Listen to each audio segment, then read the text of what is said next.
자, 우리는 지난주를 통해서 르우벤과 또 시몬과 레위까지 첫째에서 셋째가 모두 장자권을 잃어버리는 이야기를 보았습니다. 자, 그러면 이제 질문이 생깁니다. 그렇다면 이 장자권은 이제 누구에게 넘어가는 걸까? 장자권 문제로 갈등이 유난히 맞았던 야곱이기에 형님 에서와 많은 갈등을 했잖아요. 그죠? 그래서 아마 되게 신중하고 기도를 참 많이 했을 거라고 생각을 해봅니다. 도대체 누가 큰아들 장자권의 역할을 이어가게 되는 걸까요? 자, 누구나 생각하고 예상하듯이 오늘 이 일은 요셉에게 이어지지 않겠나. 어떤 의미에서는 라헬의 큰아들이고 하니까 장자권은 무조건 큰아들이 되겠다라는 생각으로 요셉으로 생각을 하게 됩니다. 그런데 오늘 야곱이 장자권을 인증하는 과정에서 보면은요, 묘하게 이 장자권이 분할되는 것을 발견할 수가 있습니다. 자, 무슨 말이냐 그러면 요셉에게 1차적으로 넘어가는데 장자의 물질적 축복권만 요셉에게 넘어갑니다. 자, 창세기 49장 25절에서 26절을 보시면은요, 내 아버지의 하나님께로 말미암나니 그가 너를 도우실 것이요 전능자로 말미암나니 그가 내게 복을 주실 것이라. 위로 하늘의 복과 아래로 깊은 샘의 복과 젖먹이는 복과 태의 복이로다. 내 아버지의 축복이 내 선조의 축복보다 나아서 영원한 산이 한 없음같이 이 축복이 요셉의 머리로 돌아오며 그 형제 중 뛰어난 자의 정수리로 돌아오리로다 라고 하고 있어요. 여러분, 이 축복을 보시면은요, 복이라는 복은 다 쏟아져 나오는데 야곱이 물질적인 축복으로 풍성할 거라는 것을 강조하고는 있습니다. 그런데 놀랍게도 물질적인 축복 이야기만 요셉에게 이야기를 하고 있지, 창세기를 지금까지 우리가 설교를 들어오면서 말해왔던 이 본질적인 복의 이야기가 다루어지고 있지 않다는 걸 발견하게 됩니다. 창세기의 복은 단순히 물질적인 축복이 아니라 여자의 후손, 언약의 씨, 약속의 씨를 이어가는 메시아의 가계를 이어갈 여자의 후손이 복이죠. 그런데 그 이야기는 요셉에게는 언급이 되고 있지 않다는 겁니다. 이삭보다 사실은 이스마엘이 당시로 봐도 복을 더 많이 받았죠. 그죠? 물질적인 축복과 자녀의 축복, 이삭이 많이 받았습니까? 이스마엘이 많이 받았습니까? 이스마엘이 훨씬 더 물질적인 축복, 그리고 자손의 축복은 더 많이 받았습니다. 에서도 어떨까요? 에서가 야곱보다 자녀의 축복, 물질적인 축복은 더 많이 받았습니다. 그래서 창세기에서 여러분 보시면은요, 이스마엘의 족보와 집안은 거의 한 페이지를 차지할 정도죠. 그리고 에서의 족보와 집안도 얼마나 소위 어마무시한지 한 장을 다 차지할 만큼 나옵니다. 무슨 뜻입니까? 큰아들로서 물질적인 번영과 축복을 받은 것은 이삭이기보다는 이스마엘이었고 야곱이기보다는 에서였습니다. 이삭과 야곱은 대신에 여자의 후손을 이어가는 복을 이어받았지 큰형님들이 생각하는 그런 복을 누리지는 않았던 것 같습니다. 자, 그런 맥락에서 본다면 지금 요셉에게는 장자권을 주는 것 같은데 소위 말하는 영적인 장자로서의 여자의 후손을 이어갈 축복의 통로로는 그를 축복하고 있지 않다는 겁니다. 말 그대로 물질적인 축복만 받았습니다. 이거면 됐지. 지금 속으로 생각하시는 분 있으시면 안 되죠. 결국 이건 누구처럼 된 것과 똑같습니까? 네, 이스마엘과 에서와 같은 육의 큰아들의 복을 받은 것이었죠. 사실 이건 좀 제가 개인적으로 볼 때 약간 좀 충격적입니다. 그러면 여자의 후손을 이어갈 영적 장자권은 누가 이어받는 걸까요? 놀랍게도 아브라함과 이삭과 야곱, 이스라엘이 이어온 여자의 후손을 이어가는 그 복은 요셉이 아니라 유다가 이어받고 있는 것을 보게 되어집니다. 다시 말씀드려서 육적 큰아들의 장자권은 요셉이 이어받고 영적 축복의 장자권은 여자의 후손을 이어갈 메시아의 가계를 이어갈 창세기의 본질적인 복은 유다에게로 이어져 가고 있는 것을 보게 되어집니다. 자, 마치 뭐라고 해야 될까요? 이 사실 좀 복잡해요. 그죠? 여러분, 아브라함의 큰아들은 누굽니까? 어떻게 보면 이스마엘이고 어떻게 보면 이삭이죠. 그리고 또 어떻습니까? 이삭의 큰아들은 누굽니까? 어떻게 보면 에서고 어떻게 보면 또 야곱이죠. 자, 이게 어떤 느낌이냐면 큰아들 같지 않은 영적인 장자권을 이어가는 아들. 큰아들이긴 한데 육적 장자권만 이어가는 아들로 이미 아브라함, 이삭 때도 둘로 나누어졌습니다. 그것이 야곱 때에 와서도 똑같이 일어납니다. 육적 큰아들의 장자권을 이어가는 요셉과 영적 큰아들의 장자권을 이어가는 유다의 이야기로 갈라지고 있는 것을 보게 됩니다. 자, 그러면 창세기 49장 8절을 한번 살펴보겠습니다. 유다를 향해서 뭐라고 말하고 있습니까? 유다야, 너는 내 형제의 찬송이 될지라. 내 손이 내 원수의 목을 잡을 것이요 내 아버지의 아들들이 네 앞에 절하리로다. 여러분, 이걸 보시면 두 가지 그림이 떠오르지 않습니까? 첫 번째는 내 손이 내 원수의 목을 잡을 것이요 라는 이것은요, 마치 여자의 후손이 뱀, 곧 원수의 머리를 밟으리라 라고 하는 것과 굉장히 유사한 표현이 손과 발이 바뀌어 있을 뿐 유사하게 사용되고 있습니다. 그리고 창세기 3장 15절을 떠올리게 하는 바로 원수의 머리를 밟으리라, 원수의 목을 잡으리라 라고 비슷한 버전으로 표현이 되고 있습니다. 그리고 또 놀랍게도 네 아버지의 아들들이 내 앞에 절하리로다 라고 했죠. 그죠? 사실은 이거 누구의 꿈이었습니까? 유다가 이런 꿈을 꾼 적이 없죠. 형들이 다 나에게 절하더이다. 이 꿈은 요셉이 가졌던 꿈이었습니다. 그런데 시간상으로는 지금 요셉에게 이게 이루어진 일이에요. 그죠? 왜냐하면 형님들이나 다 요셉에게 절을 하고 했으니까 이건 시간상으로 본다면 지금 요셉에게 성취된 꿈이에요. 그런데 미래의 이야기를 하겠다고 축복을 하겠다고 한 야곱이 그것과 똑같은 이야기를 지금 유다에게 하고 있습니다. 내 아버지의 아들들이 내 앞에 절하리로다. 말 그대로 지금 이 시대에는 요셉이 형들에게 절을 받음으로 그 비전을 이루고 있는 것처럼 보이지만, 그러나 나중에 이 일은, 미래에는 유다 지파에서 여자의 후손 메시아가 일어나 온 이스라엘의 통치자가 나올 것을 예언하고 있는 것과 같다는 거지요. 요셉은 당대에 형들에게 절을 받는 사람이지만, 그러나 오늘 이 메시지는 유다 지파에서, 유다가 아니라 유다 지파에서 메시아가 나와 온 이스라엘에 절을 받게 된 날이 온다는 것을 예표하고 있는 것입니다. 그리고 이어서 창세기 49장 9절을 한번 보시겠습니까? 유다는 사자 새끼로다.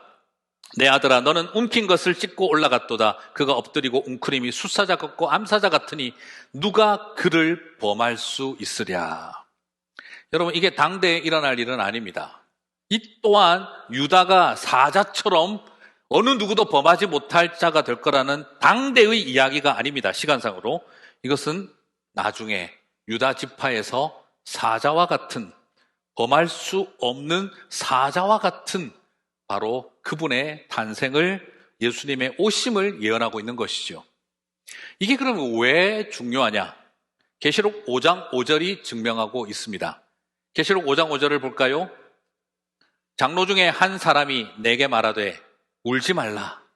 유대 지파의 사자 다윗의 뿌리가 이겼으니 그 두루마리와 그 7인을 떼시리라 하더라.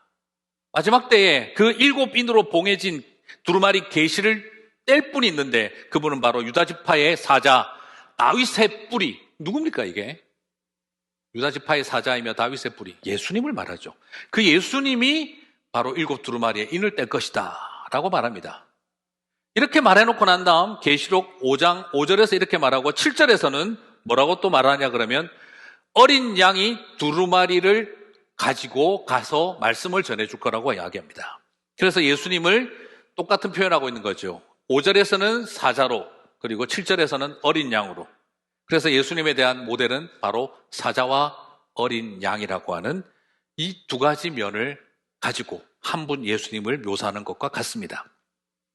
그렇기 때문에 오늘 우리가 읽었던 창세기 49장 9절에서 유다는 사자 새끼로다라고 하는 범할 수 없는 그분에 대한 이야기는 유다라고 하는 한 개인에 대한 이야기가 아니라 유다 지파에서 일어나게 될 바로 다윗의 뿌리, 유다 지파의 사자, 우리에게 7인을 떼시고 두루마리를 읽어주실 그분이 어린 양이라는 걸 보여주고 있는 것이죠. 그리고 이어서 창세기 49장 10절은 또 선언합니다. 규가 유다를 떠나지 아니하며 통치자의 지팡이가 그 발 사이에서 떠나지 아니하기를 실로가 오시기까지 이르리니 그에게 모든 백성이 복종하리로다. 온 땅의 세상 사람들이 복종할 그분이 누굽니까? 그건 유대인들을 말하는 게 아닙니다. 온 세상이 그분에게 복종할 그날, 그분 바로 실로가 오시기까지 유다 지파에서 하나님의 통치자라 할 수 있는 여자의 후손이 온 세상을 다스릴 그날까지 하나님의 그 유다 지파를 향한 여자의 후손의 복이 떠나지 않고 그리고 그가 오실 때 온 세상이 순종하게 될 것이다. 누구 이야기죠? 결국 이것도 유다에게 메시아, 여자의 후손에 준비하는 복의 가문이 될 것을 예언한 것이죠. 자, 유다 지파 다윗의 가문에서 예수님이 오신다는 것이 이렇게 지금 아버지 야곱을 통한 기도 속에 이 유다를 향해서는 영적 장자권이라 할 수 있는 바로 여자의 후손의 계보를 이어갈 아브라함과 이삭과 야곱의 뒤를 이어갈 영적 장자권, 바로 여자의 후손은 유다를 통해 유다 지파에서 일어나게 된다는 걸 축복하고 기도하고 있는 것이죠. 그러면 여기서 이제 궁금한 것은 실로가 누구인가라는 겁니다. 오늘 설교 힘들죠, 그죠? 네, 실로는 누군가? 그럼 실로는 뭔가? 실로는 여기서 남성 명사입니다. 남성 명사로서 안식을 주는 자 혹은 평화를 주는 자, 샬롬과 관련성이 있는 표현입니다. 그래서 실로는 평화를 주는 자, 안식을 주는 자라는 말이죠. 실로가 오시기까지 평화를 주시는 분, 더 말하지 않아도 되겠죠. 성경에서 남성 명사로 사람으로 인칭화된 표현은 사실은 창세기 49장 10절 딱 한 번 나옵니다. 원래 실로가 다른 곳에서 쓰일 때는 이게 지명이에요. 지명인데 이때는 여성 명사입니다. 여성 명사로 사용되어질 때는 지명이고 남성 명사로 사용되는 게 딱 한 번인데 여기에서 실로가 오시기까지입니다. 의인화되어 있죠. 바로 평화를 주는 남성 명사 예수님을 지칭하는 겁니다. 다윗의 가문에서 바로 예수님이 오시기까지라는 것이죠. 그리고 여기서 실로가 오시기까지라고 했는데 이 동사는, 이 오시기까지라고 한 동사는 특히 어디서 쓰였냐 그러면 스가랴 9장 9절에서 나오는 예수님의 예언과 똑같은 동사가 사용되어져 있습니다. 스가랴 9장 9절을 볼까요? 시온에 따라 크게 기뻐할지어다. 예루살렘에 따라 즐거이 부를지어다. 보라, 내 왕이 내게 임하시나니 그는 공의로 오시며 구원을 베푸시며 겸손하여서 나귀를 타시나니 나귀의 작은 것 곧 나귀 새끼니라. 자, 이것은 지금 스가랴 9장 9절은 바로 뭘 말하고 있습니까? 예수님이 나귀 타고 예루살렘 성을 입성하는 장면을 말하죠. 그때 네 왕이 내게 임하시니라는데 이 임하시나니라는 표현이 스가랴에서는 임하시나니라고 되어 있고 창세기에서는 오시기까지라고 되어 있습니다. 그러나 히브리어는 똑같은 단어입니다. 이 말은 오신다, 임하신다. 하나님이 우리 가운데 임하신다 하는 표현과 하나님이 우리 가운데 오신다라는 표현은 히브리어로 같은 동사가 사용되어져 있습니다. 그래서 지금 실로가 오시기까지, 실로가 임하시기까지, 나귀 타고 네 왕이 예루살렘에 임하시기까지, 오시기까지 똑같은 표현입니다. 그러므로 스가랴 9장 9절에 나귀를 타고 오시는 분이 우리가 메시아 대신 예수님이라고 안다면 유대 땅에 실로가 임하시기까지, 오시기까지라고 한다면 그 실로 또한 예수님이라는 것을 드러내고 있다는 것이지요. 그렇다면 여기 오신다, 또 임하신다라는 이 동사가 오늘 문법공부 같은데 명사형이 되면 뭐가 될까요? 온다, 임한다. 명사형이 되면 뭐냐? 그게 바로 장막입니다. 그걸 명사형으로 하면 오신다, 임하신다라는 동사에서 파생된 말이 장막을 치다라는 말입니다. 그리고 이 말은 장막을 친다라고 번역해도 됩니다. 자, 오심과 임하심이 성취되어 명사화되어지면 그게 뭐라는 겁니까? 성막이라는 겁니다. 그래서 성막은 하나님의 임재가 우리 눈에 보이도록 가시화된 것을 말하죠. 그래서 성막은 예수 그리스도를 예표하고 잃어버린 에덴을 드러내는 통로죠. 예수님이 오시고 임재합니다. 그게 바로 임마누엘이죠. 성막이 움직이는 것처럼 예수님도 걸어 다니셨습니다. 그래서 하나님 나라가 가시는 곳곳마다 오늘 여기 너희 가운데 임했다라고 말씀하셨습니다. 내가 왔으니 임했다, 내가 왔으니 임했다라는 겁니다. 성막이 옮겨갔으니 그곳에 하나님 나라가 임했다 했던 것과 같습니다. 그래서 유다는 아버지 야곱을 통해 메시아 곧 실로가 우리 가운데 오실 것, 예수 그리스도가 이 땅에 오시는 너는 통로가 될 것이다 라는 축복을 받았다는 걸 살펴보게 되어집니다. 재미있으셔야 합니다. 이런 게. 네, 재미있으셔야 합니다. 골치 아프다고 생각하시면 안 됩니다. 이것이 성경이 예수 그리스도를 드러내고 있고 구약을 통해 예수님을 본다는 중요한 의미입니다.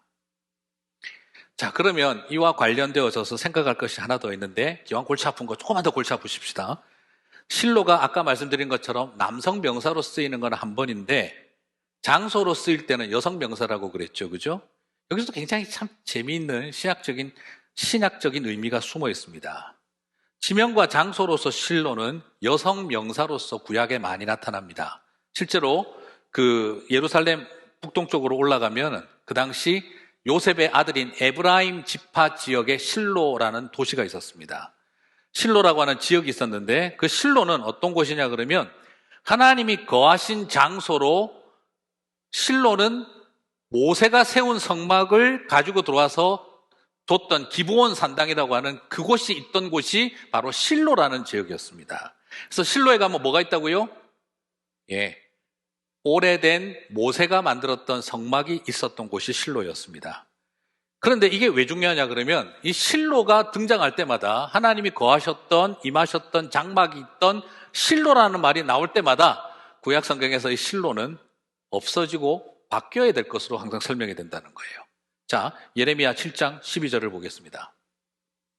너희는 내가 처음으로 내 이름을 둔 처소 실로에 가서 내 백성 이스라엘의 악에 대하여 내가 어떻게 행하였는지를 보라. 하나님이 성전을 성막에 와서 거짓된 예배를 드리고 잘못할 때마다 하나님은 그 하나님의 이름을 둔 성막에서 어떻게 이스라엘을 징벌하셨는지를 보라라고 이야기를 하죠. 여기서도 실로는 내 이름을 둔 처소 성막으로 나오고 있습니다. 자, 그러면 이 실로의 장막을 폐하고 언약, 이게 어떻게 됩니까? 이 실로에 세워졌던 장막은 나중에 어떻게 되죠? 다윗이 성막을 세울 때 언약궤를 옮겨가 버려서 두 개가 있게 되죠. 그죠?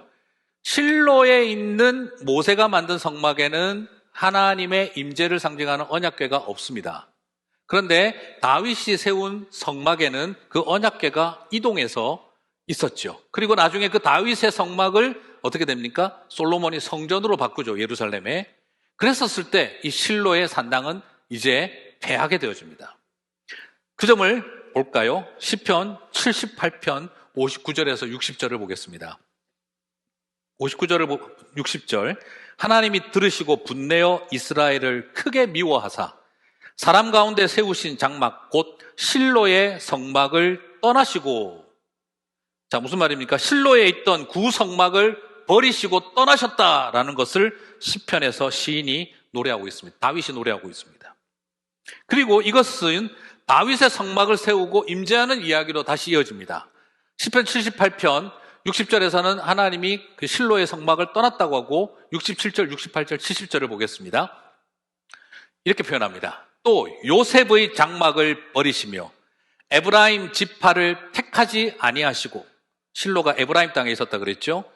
지파 지역에 있었다 그랬죠. 오직 유다 지파와 그가 사랑하시는 시온산을 택하시며 또 그의 종 다윗을 택하시되라고 되어 있습니다.